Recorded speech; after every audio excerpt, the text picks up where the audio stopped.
Hey, welcome, guys. It is time to start Bollox Talks and Tangents. My partner here again is struggling with his social media access. He can't find the show. Hand me your phone. I'm a proud Luddite. Okay. Hand me your phone. You do the intro. I'm going to share the show. Welcome to Bollox Talks and Tangents, ladies and gentlemen. I hope the beginning of your year is going well. It's beautiful here in St. Augustine. A little chill to the air. The sunset was magnificent. It's a Thursday. It's 6:34, and we're about ready to teach you some fun stuff about, a light subject. Dictators and emperors, things of that nature. Yeah. We got some perky people for you. We have a great show. See, there you are right there. I know, I found it once, but it went gone away. There you go. Just hit share. I did, there Sonny. There you go. I did. Just watch out for the tree. Are you a boomer? I'm a boomer. You're a boomer. I'm a boomer. Okay, I got excuses. You're forgiven. Thank you, man. I got a desktop computer to use as a word processor, and that was the extent of my ability with it. We're out there now. We're out there in the world. All right, thank you. Yeah. Hey, I have a long reach. We got California, we got Vegas, we got all sorts of people paying attention. We got so much stuff, and hopefully they're supporting our sponsors, who are absolutely amazing. We have so much fun with these guys. Oof. And we're going to start off. We usually do it in reverse. We're going to start with Kaiser's. I'm going to let you guys do Kaiser's because you guys make it over there more than I do. Yep. Well, and just amazing food the man's got. It's true, and and there are punch cards. So 10 sandwiches, get your 11th free. Mm-hmm. You buy 6 beers, you pay for 5, and the 6th one's free. And I keep telling you, his collection and his curation of beers, bottle and can, is one of the best in the city by far. The sandwiches, first rate, Boar's Head products. You're not going to go wrong. Yeah. And tomorrow you might find a handsome gentleman there behind the counter making your sandwich. I'm not working tomorrow. Yeah, well, I won't even give Kaiser credit for being that handsome because it's going to be me. Oh, it's you. Me working tomorrow. That's right. I would go with you being more cute than handsome. Well, I am adorable. Yeah, if you ask me, I'll tell you. You're the kind of guy like you just want to walk up and hug. I have no problem with that.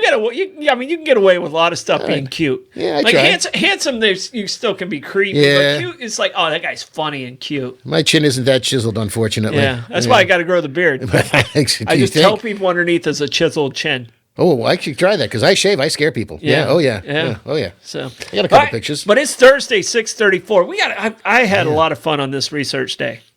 I mean, it was some good stuff. But we got Kaiser's. Also, our amazing sponsors is Coquina Coast Realty. Yep. Give me a call, 904-669-7901. Mortgage rates are coming down. Yeah. We'll see. We'll see. They're starting to slide a little bit. Not a lot. And I think prices might be plateauing. Okay, might be a good time. Good. All right. St. Augustine Pirate Museum. They have over 800 original artifacts. I'm watching a documentary on pirates, and really? I want to go back in to the Pirate Museum because some of the ones that I've seen in the documentary now I want to read more about. Yeah. So it's on Netflix, and it's really done well. Oh, good. I'll look for that. I'll look for that. Really done well. So I'm on about the 3rd episode of it. Okay. Are you a binger? Yeah, I try to be. Yeah, I'm a binger too. I'd rather get it done and move on to something else. All right, it's a new year. That means it's time for taxes again. That means it's time you need to get a hold of. If you haven't in the past, today's the day you need to do it. Aver Kresge and Associates. These guys are the best. They're the best CPAs in town. Give them a call. They'll save you money. Don't try and do it yourself. You will lose money if you try and do it that way. All right, one place. I don't mind spending a little bit of money because the food is amazing, the drinks are awesome, and the people there are just wonderful people. Mm-hmm. And that is Meehan's Irish Pub. And I'm telling you, it's 3 bars in one. The Oyster Bar, Johnny's Oyster Bar upstairs, the pub downstairs in the backyard. To me, it's the most well-rounded restaurant in St. Augustine. You can get many different experiences when you go there. You can go there day after day and get a different experience, and the food is so good. And don't let the chill scare you because the entire backyard, there's heating tables, there's those little fire pit tables. There's a couple of those up on the porch upstairs, which has got the great view of the fort and the bay, the bridge. It's great place to watch rocket launches if you time it right, too, from the porch upstairs there.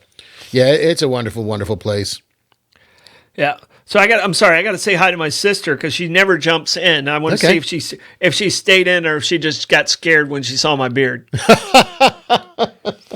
And I call my sister Pooh. Okay. Okay. My sister's name is, and she's like, I hate you right now. Her name is Winona Darlene. Everybody else calls her Darlene. Okay. But she's always been Pooh to me for Winnie the Pooh. Gotcha. Works. Blake's had to call my sister Aunt Pooh. Yeah, I can't confirm. Yeah. All right. So Good to know. So hopefully she sticks around with us. All right. The other one is we're not drinking it today, but they have amazing whiskeys and spirits. Citygate Spirits, just Fun place. Incredible flavors. The tasting tour is amazing there. Give them a try right there on Sponsorship Row, right on the Bayfront. These guys really know what they're doing over there and make some quality flavors of spirits. Interesting flavors too. They really are. You know, they've got cola whiskey. They've got the apple pie, creamsicle, the apple pie, the smoked maple. Yep, they got a lot of fun flavors. A lot of fun flavors. Moonshines in there, and it's really just a great place to try some unique flavors. And you taste like six of them at least, if not more, on the little tasting tour there. Yep. And they're lovely people. They really are. Best tour, best in the world, in the country. All right, fine. Is St. Augustine Distillery. Okay. And they really do a great job over there. They have an amazing gift shop. If you have a present or a birthday coming up, Blake's birthday is today. Happy birthday, 23 years old. Wow. Yeah. Skyin'. He has the easiest birthday in the world to remember. 111? 11101.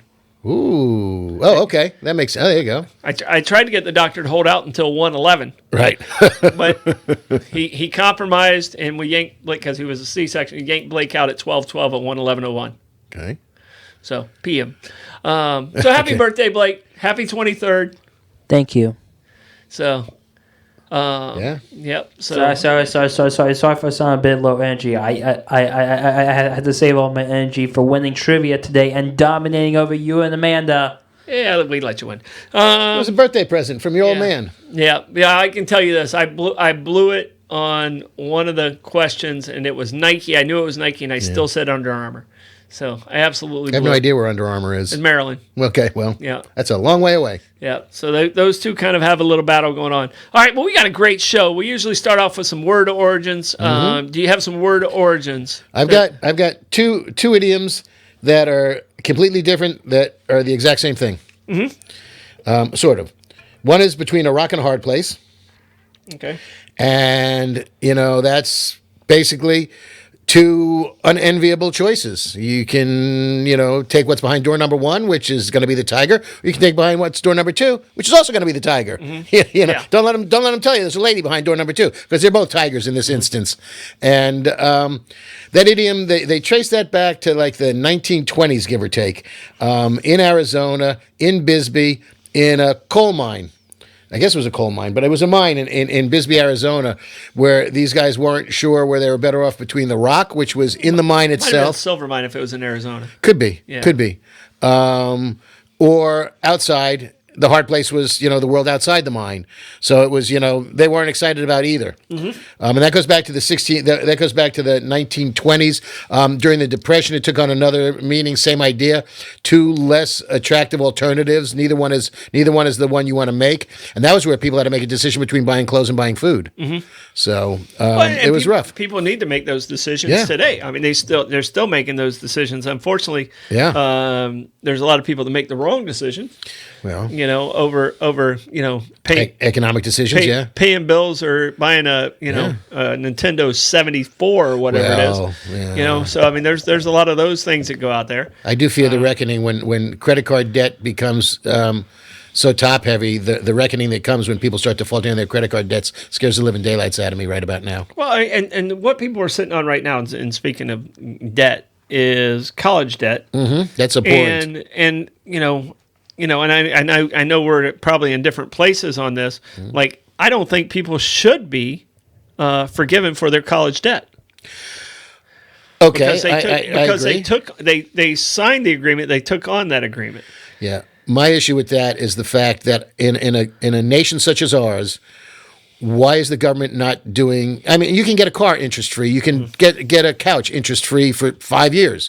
To hell, you can't get a college education interest free. I mean, I'm not saying don't pay for your college, but why should there be a usurious interest rate overseen by cutthroat lenders who want you to pay? And because we're in a Make it free. Because we're in a different place. Well, not free, but interest free. Yeah.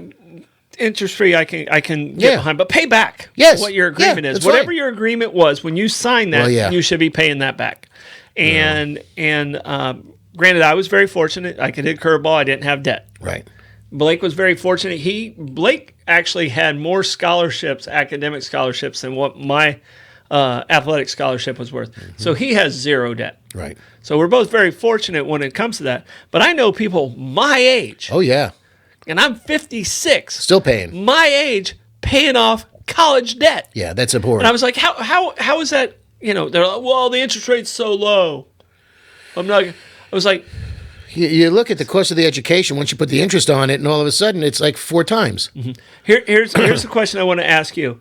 Do you think too many people are going to college right now? Not necessarily. I think there's choices. I think there need to be jobs for people when they come out of college. I'd like to see more people go to medical school because we certainly have a dearth of doctors and nurses. So people should be going to medical school and nursing school. Do we need more attorneys? Not necessarily, but there's a need for them. I think we definitely need more engineers, more aerospace engineers. With the fact that all we want to do is go to Mars. Do we need more, or we just need better ones? I think better would be appropriate. Okay, yeah, I think but we if you need don't better go to, ones. but if I you don't don't go to think school we and get an need more. education, we need greater competency. How many aeronautical engineers do we really need in the world? Well, we need some good ones. You're right. We need quality. Yeah. And that's part of my argument is some of the people that are studying to be an attorney would be a great construction person or a plumber, and they'd be a shitty attorney. Well, and I think we've saturated and we've said, because I mean, when I was going through school, and I grew up in a poor town, and I was the first one to graduate from college. Like for Blake didn't have a choice. His parents both were okay, and we were like both college graduates. The chance of him being a college graduate was very high. Right. But with me, if I didn't play baseball, I probably would have went to a vocational. I probably would have been a butcher. Well, I think you would have been a miner. A butcher. A butcher, okay. A butcher. Which is a wonderful profession, and you eat well. Yeah. But I think that there's needs to be, and there's some pockets of government that are stressing that. I think there needs to be much more of an effort placed on competent and quality vocational schools, because you need more tradespeople. We become a service industry where people are all white collar and don't get their hands dirty, and nobody knows how to fix a sink. You need more plumbers, you need more air conditioning techs, you need more engineers, you need more construction people and better construction people. I think there needs to be a greater impact into vocational schools, and there should be as much cachet to graduating very, very adept in your trade as that, because it's a good livelihood. Plumbers make as much as attorneys nowadays. And Bobby just gave me a compliment. I don't know if he meant to give me a compliment, but he just gave me a compliment. He says, "You're sounding like Mike Rowe." Ooh. Troy, I see it as a compliment. I like Mike Rowe. Yeah. So I'll take that as a compliment. Yeah. I think he's a hardworking guy who's done well for himself. Yeah. But what I think should happen is I think there should be stipends for vocational schools. Sure. All right. And I think that you should up the criteria for college. I think there also needs to be, and there needs to be more effort in vocational education in high schools. What percentage of people go into college that probably shouldn't be qualified for college actually finish? The lower level crew, right? What is the percentage? I would love to see that statistic on somebody who was a borderline student in high school, still gets into college. Okay. They spend 2-3 years floundering around, come out with zero. And have no direction to what they want to be when they grow up anyway. Except for debt. Yeah. All right. And, so that's 3 years they could have actually went to something that more fit their personality. Mm-hmm. But because our society says, you got to go to college, you got to go to college, you got to go to college, they're like, okay, that's what I got to do. Well, I did that. I went to an Ivy League school, graduated in 4 years, have a degree in industrial and labor relations, and decided I wasn't going to sit in a cubicle in GM doing personnel work and benefit administration. Yeah. So after that, Which Ivy League school? Cornell. Cornell. Okay, Yeah. yeah. It's a beautiful, beautiful part of New York State. Yeah. A little chilly right now. Isn't by that the a way. toothpaste? No, it's Colgate. Oh, that's okay. that was down the block. Oh, that was in. okay. I All think right, I think they're in Hamilton, New York. Okay. All right.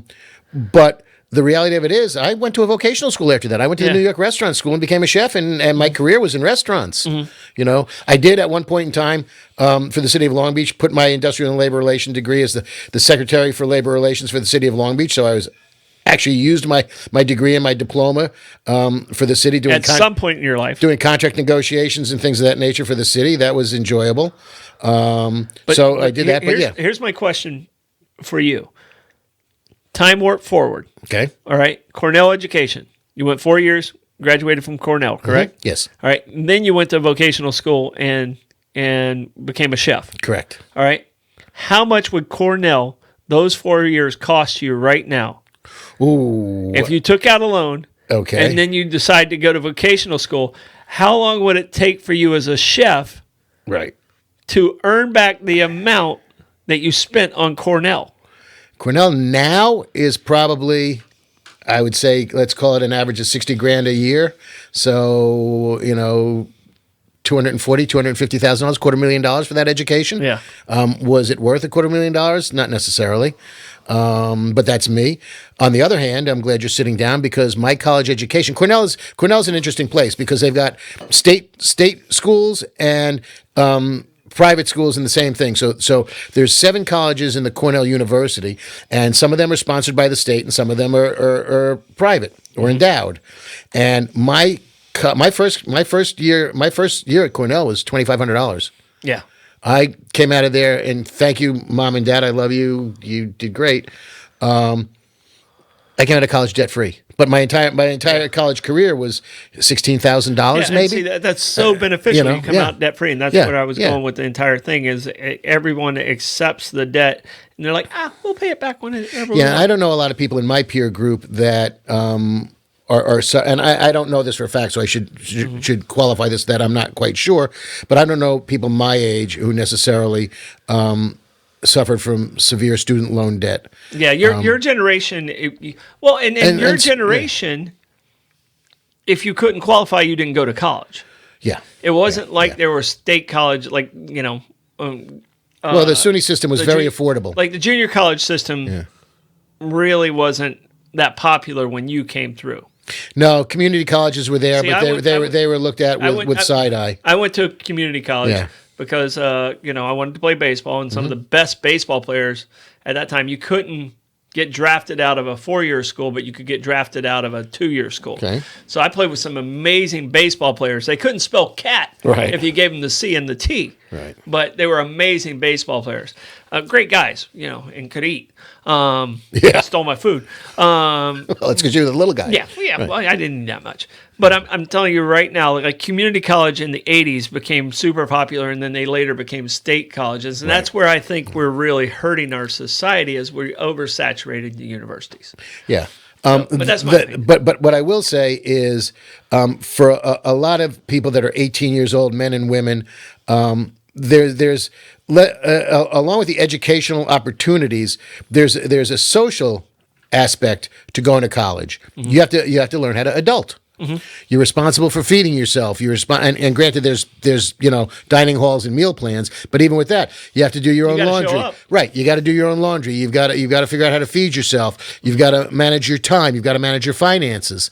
I'm happy to see now that in high schools there's a big focus on financial literacy for children today. Yeah. Because that's something that a lot of people have. How do you balance? Well, I mean, it's a little archaic to say how do you balance a checkbook because who the hell has a checkbook anymore?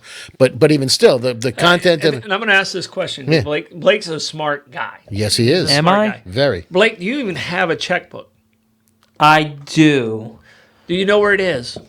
When's the last time you wrote a check? It's been a while. When was the last time you used your signature for something? Today. Oh, Yeah, because okay. you sign on like You have to sign. You have to sign for other things as well. Tips. you sign on food bills and tips and stuff. Yeah. Okay. Amazon In all candor, you make a letter and a line. So I don't know how to write my signature. I'm not saying that you don't. I'm Lenny. just saying that on things like that. Hey, you know what? I put a tic-tac-toe board on a lot of places that are the automated thing. You know, put your signature on the touchpad. I make a tic-tac-toe board. Signature accepted. So, you know, the fallacy that that's paying any attention is just that. They don't pay attention to All that. right, here's a question. You know, last thing on the college thing. Okay. And you're an Ivy Leaguer. I am. All right, where did the term Ivy come from? You know, I know this because I think we talked about this at one point in time. Not we recently. might have. We might have talked we about did. Let's see if you remember. Oh, that's right. Yeah. It was 6. 4. Well, I'm dyslexic, so I put.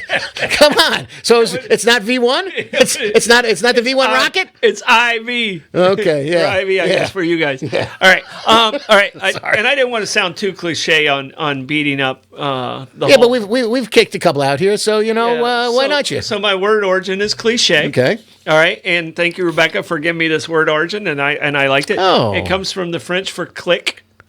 Okay. Okay, and it comes from the printing press, over and over. Okay. And when over, it was manual, sure. When it's clicking, so it's stereotype and cliche. Pretty much came out of the same thing, and it's kind of like, oh, that's just cliche. It's over and over again, and it's the printing press just clicking down. Okay. Over and over again. I like Over that. and over again. I like that. So that's where cliche. It's a French, and I stay with the French because one of my dictators, Yes. emperors, is French. Yes. So I also like the fact that Rebecca feeds you idioms and word origins because Julie gives me 2 a day. there you go. She keeps me up with them, and she's what about? And we're the only problem is Well, she sent me another one. I was like, all right, you're giving me too much. So well, that's it. Yeah, you know, yeah. I write them down. I put them on a scrap of paper. Then I got to remember where I put the scrap of paper. That's yeah. the trick. All right. So what's your next one? My next one is very similar to Between a Rock and a Hard Place, and it's Between the Devil and the Deep Blue Sea, which basically means you're damned if you do, damned if you don't. And there's an explanation there, and that came in the 1620s. It was written in a book by somebody, actually in Latin, believe it or not. But the devil is the spacing between the planks in a ship. There were gaps in spacing in the planks of a ship. And the other option was the deep blue sea. So you didn't want to step between the planks and the ship and get yourself wet, and you didn't want to go into the deep blue sea. So you had to be very careful where you walked between the devil and the deep blue sea.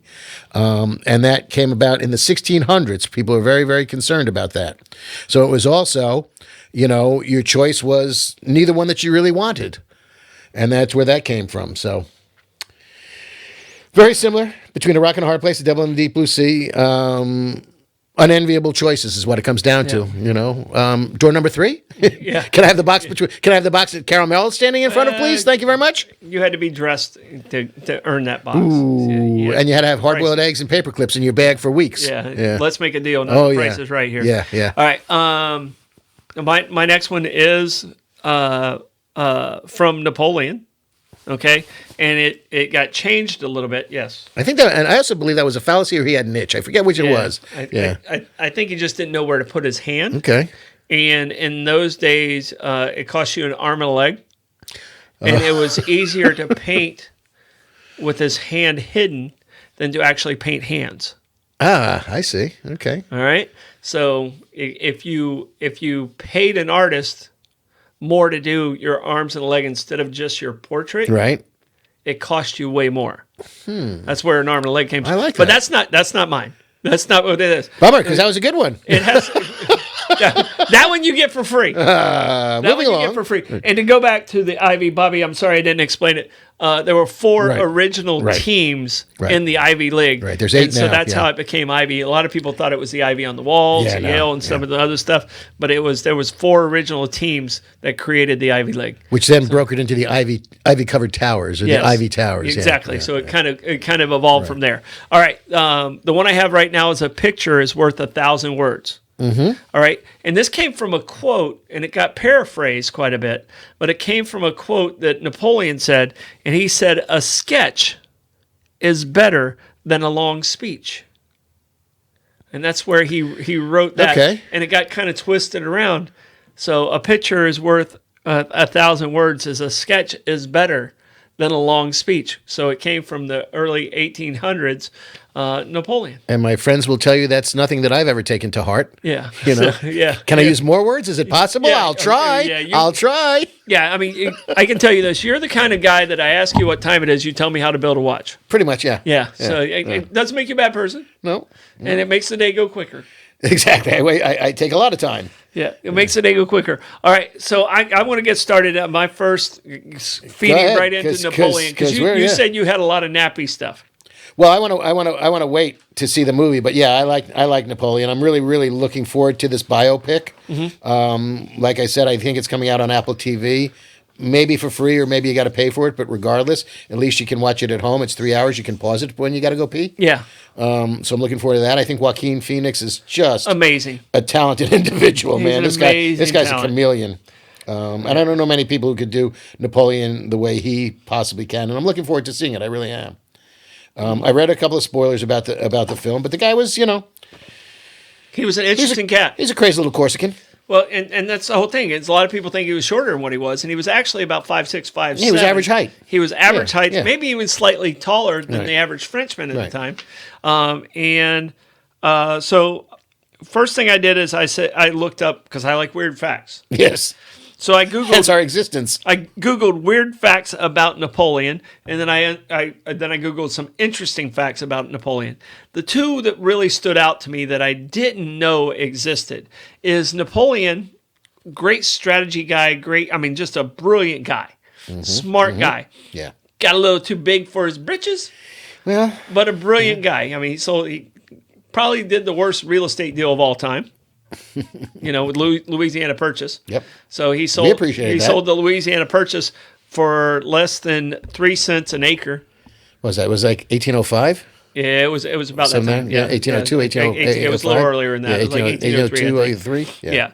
Blake, you can look that up, Louisiana Purchase. I think it was 1803. Yeah, 3, I think, yeah.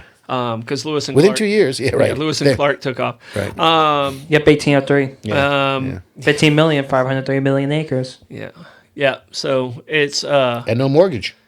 But the two interesting things that really I had no idea is he's the first person who did canned food for...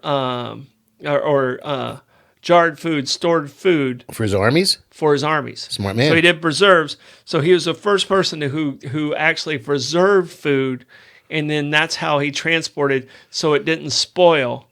Okay. So the supply lines could be longer. Because of what he was doing, and he was the first person that actually even created that process. Well, in Napoleon and some of these other world-conquering, empire-building people, the fascinating thing is these guys were away from home for like 10 freaking years. I mean, Napoleon wasn't away for that long, but he was out of town for quite some time too.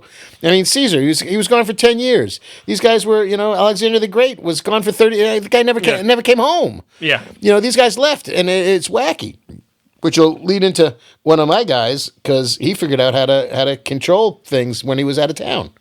All right.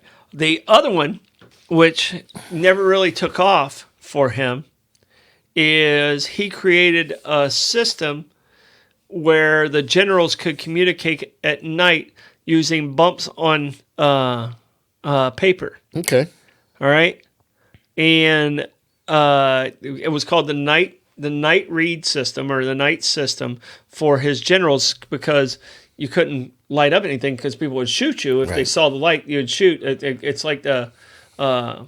I don't know if you remember. I think I talked about this, where you'd never want to use the third person to on the match, right? Right, 3 on a match. You didn't want to be 3 on a match. Yeah. It's bad luck to be 3 on a match because that person gets shot. But Napoleon came up with this system, and it never really worked. But there was a young kid who found out about the system who was blind, and that child's name was Louis Braille. Louis Braille. Yep. Yeah. And so Braille came from an original idea that Louis Braille perfected it, and that's what blind people still use to this day.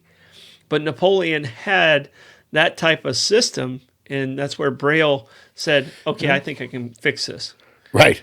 So I never had that association until today. He was a shrewd man, a shrewd tactician, until he bit off a little bit more than he could chew. Yeah. Called Russia. Yeah. Well, That's kind of the demise of a lot of people. Yeah, And yeah. he's one of my guys in there too. Yeah. All right. Here's the weird facts about Napoleon. Tell me if you've heard these or if you've not heard these.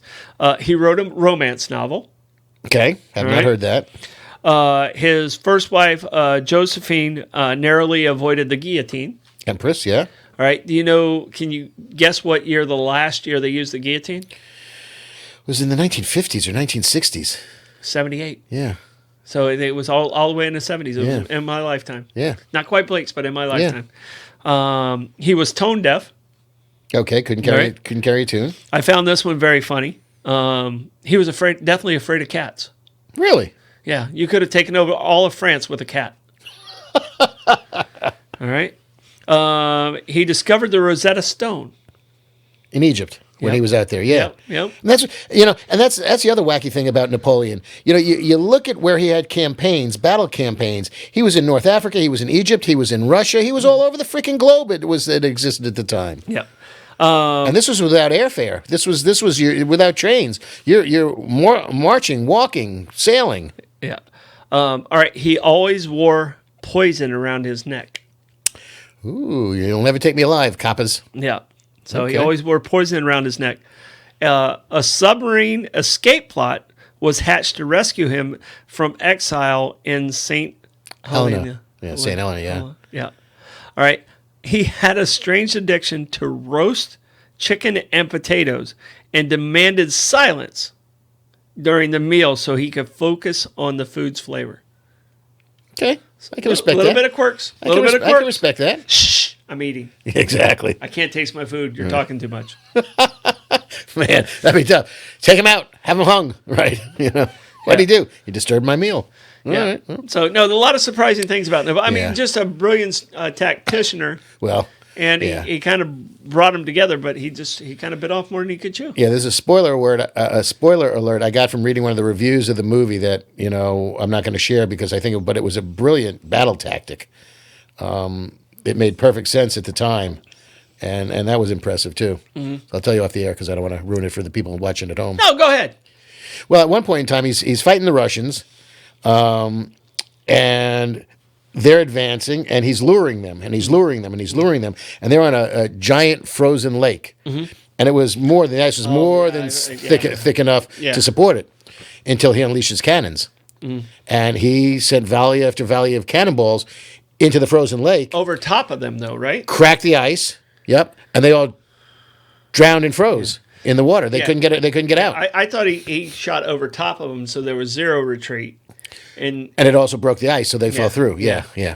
He had lured them out onto the lake, which could have supported them. Yeah. Until they started breaking through it with the fusillade of cannonballs. wow. Yeah. That's a great move. Yeah, I thought that was kind of brilliant too. Not good for the Russians.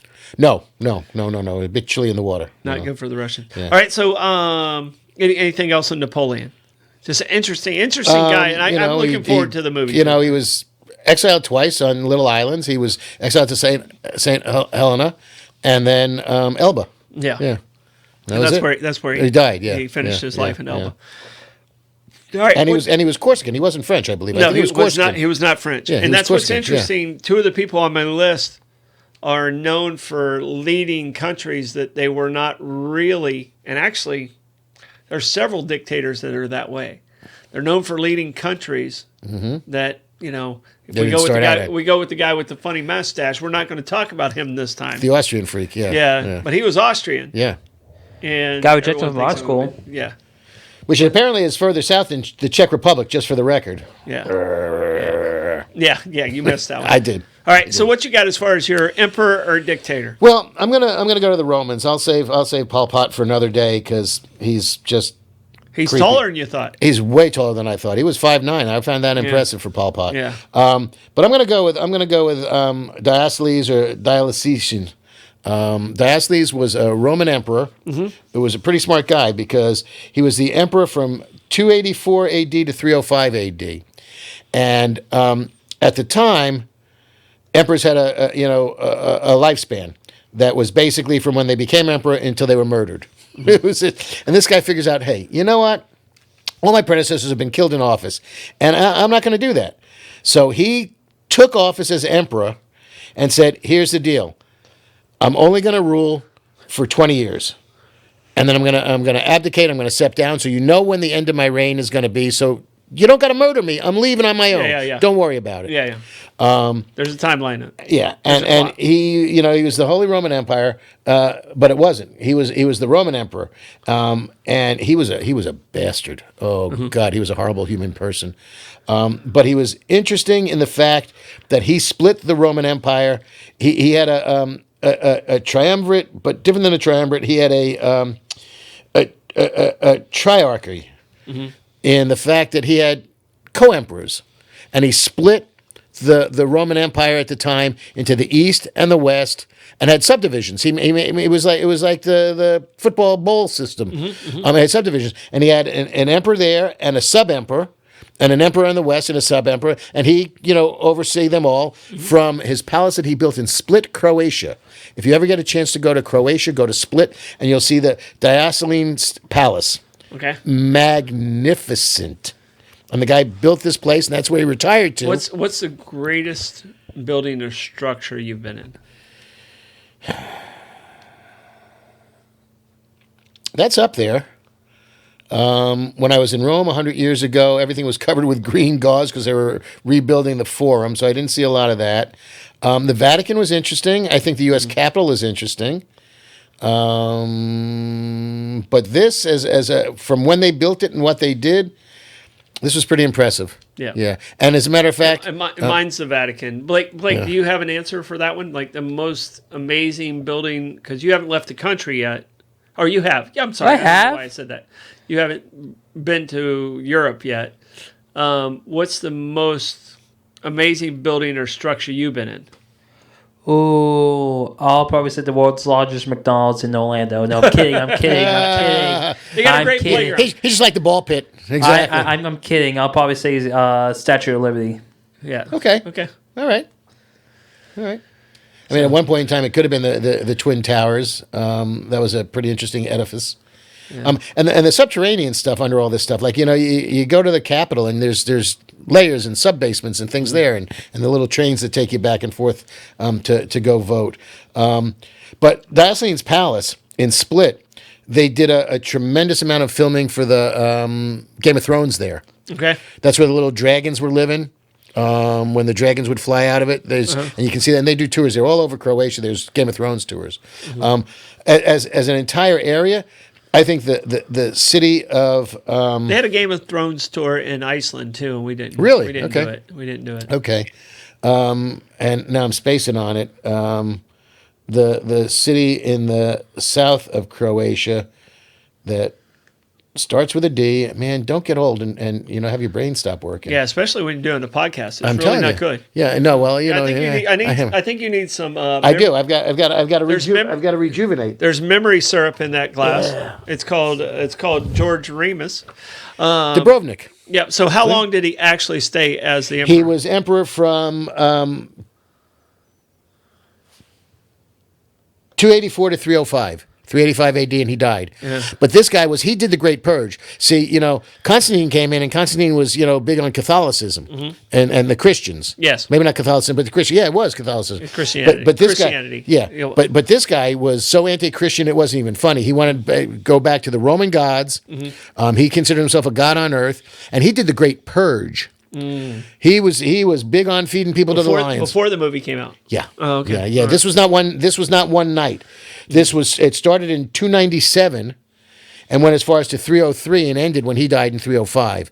And if you were a Christian, man, you were a dead person. Yep. Yeah, there was no getting out of it. And in 303 he started the destruction. The purge started in 297. In 303 he started the destruction of churches. If it was a Christian church, they razed it. They burned it down. I might be wrong because I sometimes cross over, especially when it gets into the Roman stuff and things like that. But I believe during his reign is where you see on the back of cars the little fish. The fish? Yeah. Okay. And I think it was during his reign that symbol came to be. Okay. And you know why that symbol came to be? He was the fisher of men. No.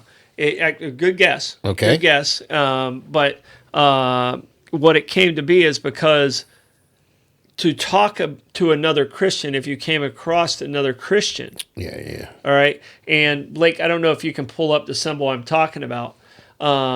You would take your staff. Most people walked with a staff. Right. And you would take your staff, and I'll do it on the table here so you can see it. It'll be tough for them to see. Yeah, no, I'm familiar with it. Yeah. You would do this part of it. And if you were a Christian, you would do this part of it. Gotcha. And that's how the fish came to be. And that's it. Thanks, right Blake. There. So you do one arch. So it was like a code. And it was a password. You would be talking. Right. And it was a secret code amongst Christians. I seem to remember that in where one of you could communicate freely. I seem to remember that in one of the Bible movies, like the Ten Commandments or something, where somebody was drawing that, whether it was or they found it on the wall, and Charlton Heston was probably involved in it because I don't think it was Victor Mature. Yeah. As a matter of fact, and this, so, but I think that was created. It could be from his reign. You didn't want to be out because of his torture, and hatred for the Christianity. And the guy grew up in Solon. He was born in Solon, which is just outside of Split, and then he built his palace in Split because he had nothing. He did not like Rome. He had one of his co-emperors in Rome and one of his co-emperors in the West, and he stayed home in Split in Croatia. And he built a magnificent palace. I don't know if Blake found any pictures of that place, but it's a UNESCO World Heritage Site. It's the centerpiece of the city of Split. It's fabulous. It really is. But outside of Split, where the guy was born in Solon, there was an arena there, and this was a little, throw Christians and feed them to the lions arena. And the ruins of that arena is there. What impresses me is that it's one of these things. It's like the first time I went to the Pro Football Hall of Fame in Canton. You're driving down the streets and then you make a turn, and then there's that the edifice that you see at the Pro Football Hall of Fame. We haven't been there. Oh, and I was there so long ago. We haven't been to the Baseball Hall of Fame. We got to go there. Oh my goodness! Yeah, we got to go to Cooperstown first. Oh, that's fabulous. We talked about it before, and we just never really made the trip. Oh man, I remember from when I was at the Pro Football Hall of Fame with my father in 1975. To now, I just laugh at how many new busts have been put in there because you figure 5 a year. You said bust. I did. That's two of my favorite words. Well, that's why I put the S on for you. Hundreds of players have been added. Hundreds of players since I was last there. It's amazing. Yeah. But it's across the street from people's houses. So you're in this little town in Solon, and we had a guide when we were in Croatia. We had a fabulous trip that Julie set up, and we had a driver and guides, which was the most brilliant way to do something like that. It really was. But he says, "All right, wait, I got one step before we get into Split. Let's take a little side trip," and we do, and we go, and there's all these ruins here, and it wasn't even like a historical marker type of thing, but you can see how it was set up as an amphitheater, and there's people living across the street from this. This was their front. Neighborhood. It was their front yard. Yeah, it was their front yard. It was fascinating. It's like you turn a corner, and the Pro Football Hall of Fame is across the street from a housing development. Yeah, the guy was not a good guy, but he built a freaking fabulous palace. All right. Fabulous palace. We got to talk about our sponsors again. We're going to go through this really quick. St. Augustine Distillery and Citygate Spirits. These guys do the most amazing tours, have the best liquors in town. Go see them if you're looking for a gift for mom, dad, or whoever. Sure. They have everything you want to do. Meehan's Irish Pub. Great food, great people, great music. Just go check it out. Best restaurant bar in town that you were going to find. Go see those guys and support them. Abear Kresge and Associates. It's tax time. It's time to do it. You want to start a new business, give them a call.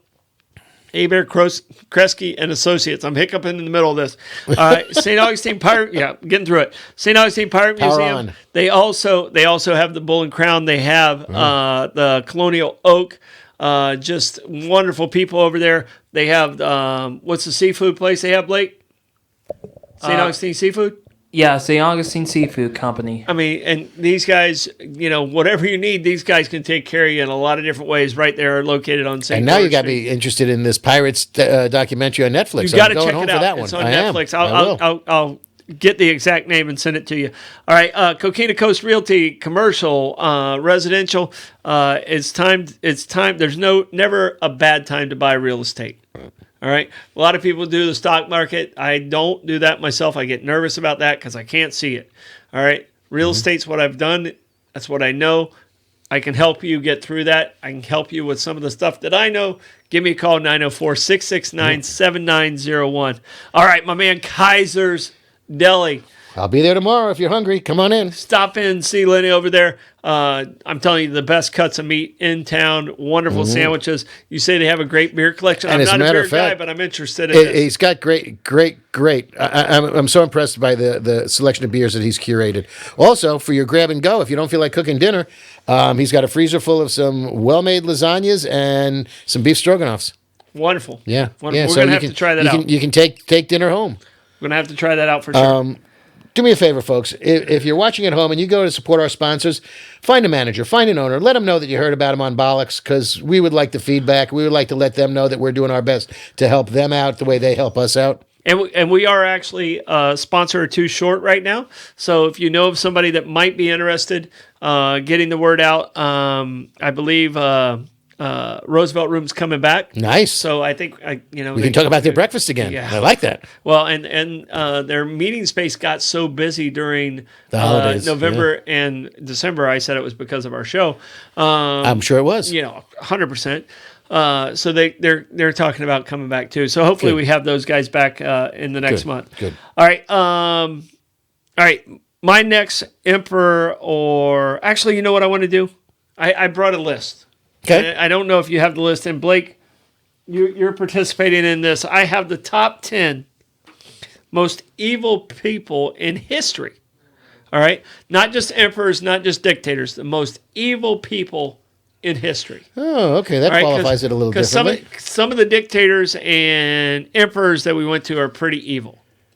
All right? They're pretty evil people. I got one who's probably not on the list, but I'm a big fan of him being evil. Yeah, so you know the evil in the world. I'm just going to drop down, and I'm going to have, because some of these give more details on it. I got the list here at the back. Here we. Oh, that was an evil. Oh, a horrible human. There we go. All right. It's uglier as you go down, doesn't it? Just it? gets horrible as I get closer. All right, Blake. I'm gonna do Blake and Lenny points 1 through 10. All right. See if you can win twice in one day, Blake. All right. I don't know. Should we go first? Should we give him a harsh reality of life, or we should let him win? Do we have to say? You can say his name. I will allow it to be said once. Let's say let's say AH. All right, you got number one, the man with the bad mustache and not Charlie Chaplin. Right. So he is number one on the list. So I'm going to put a line through it. All right. Who you got? I'll throw your buddy 5'3" Stalin. Number two on the list. You guys are crushing it. It's a hit parade. Right now. All right. Blake, you're up. I'm going to say Mao. Who? Mao Zedong. Mao Zedong is number 5 on the list. Good job, Blake. All right. Who you got? I'll throw Pinochet in there because I was impressed by how high up on the list he was. He is not on this list. Really? He is. You need to get a better list. No, because I was surprised where he was in there. No, he is not on this list. Okay. Blake, who you got? I'm gonna go with Osama. Bin Laden will be on the list. He is number 4 on the list. Bin Laden, Blake. really? Yes. Number 4 on the list. Hell, then I'm going to throw a wild card in there and go Rasputin. Not on the list. And he should be. He was evil incarnate. Yeah, he is not on the list. All right. Blake, you're crushing Lenny right now. I'm going to say a birthday gift. Saddam Hussein. There you go. He is number 10 on the list. Blake, holding on with that. It is a 4-1 wipeout right now. I don't want to throw Mussolini in there because it's low-hanging fruit. Blake only needs 2 more Mussolini to close you out. Not on the list. Who's makes this list up? I will give you the source in just It's not necessary, but okay. But you will not argue that none of the people on this list are not evil human beings. Oh, no, I'm sure they are, but okay. All right. So who's the one that Lenny got correct? I got Stalin. Lenny got Stalin. Okay, that's the only one he got correct. All right. Yes. I'm going to go with Leopold II. No, not on the list. Boy, you're diving deeper than I do. Not on the list. Each one of you have 2 picks left. Okay, I'll do King John Il, the fat boy's father. King John Il is number 9. Ooh, snuck right in there in the top 10. Blake, All right, I'm gonna go with the father of the father, Kim Il Sung. Not on the list. What? Not on the list. Oh, I'm making a comeback. We're talking. I might give you a chance. I might give two just to give you a chance to catch. How about Idi Amin Dada? Not on the list. You can't catch him. Blake, All right, Pot. Pol Pot on the list. Is he really? Yes. That's so rude. I got him. You got him written He's right on my there. table. You got him written at Pol Pot is number 5. I think he was the overrated. ones you missed. The ones you missed. Number 3 was Vlad the Impaler. Vlad Tempes. I think you have him Okay. over there too, don't you? No. I think you mentioned him earlier. He is number 3. Number 7 on the list. I have written right there. Genghis Khan. All right. Number 8 on the list. Not a world leader, but considered one of the most evil men in history, going back to World War II, who did all the nasty stuff for the guy with the mustache. Oh, Eichmann? Heinrich Himmler. Himmler, okay. Himmler You can is throw number Eichmann 8. in there. You can throw Mengele in there. Yeah, okay. All right. How about Mengele? You guys did okay. You got 7 out of the 10. You got Vlad the Impaler. He crushed you, by the way, Lenny. Yeah, I know. It's his birthday. Birthday crush. I had to throw That's him another birthday gift. 2 victories in the same day for Blake Blevins. I'll give him points. Thank you. Hey, he's smarter than me anyway. He's smarter than the average bear. All right, I have 2 that I have, but we only have time for 1. Okay. And we have one more of yours. Okay. I have either Genghis Khan or Stalin are my 2 evils, or my 2 dictators or emperors or whatever you want to call. Which one would you like to go with? You see, I have a problem with Genghis Khan being a dictator or an emperor because all he was a conqueror. You know, I mean, he just went out and just ate land and ate people and just took regions and just, you know. We're going with Genghis Khan. Yeah, please. I mean, there's way more to him than what I thought. Oh yeah. He's and I'm jumping to my notes. So Alexander the Great wasn't on any of those lists? I didn't have I thought about Alexander the Great, but he wasn't considered evil. Right. And Genghis Khan was not What was Genghis evil? he was evil to his enemies. He tortured the hell. Well, out of everybody's evil to their enemies. But Stalin was evil to his own people, but Stalin he's was a still schmuck. loved Who, Stalin? by his people. He's still loved Yeah, by the that people. frightens me because I see a corollary in contemporary society, but that's Yeah. okay. He's still loved by his people. All right, so Genghis Khan, his real name was Temujin, which actually means of iron or blacksmith. Okay? Okay. He kind of picked up, and there's really not a real history of how he picked up the name of Genghis Khan, Okay. of exactly how that happened.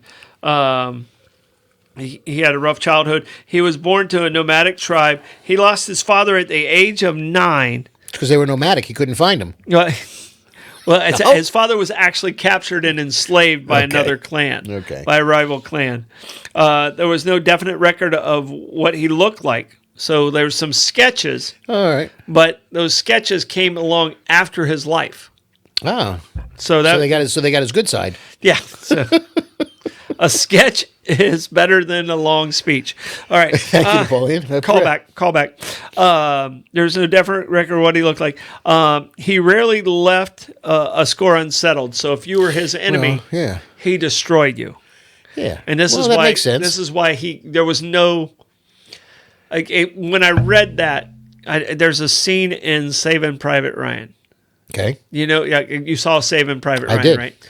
Couple times. Where the American soldier has the German soldier dead to rights. He's standing there. He can't really take him with him as a victim, and he lets him go.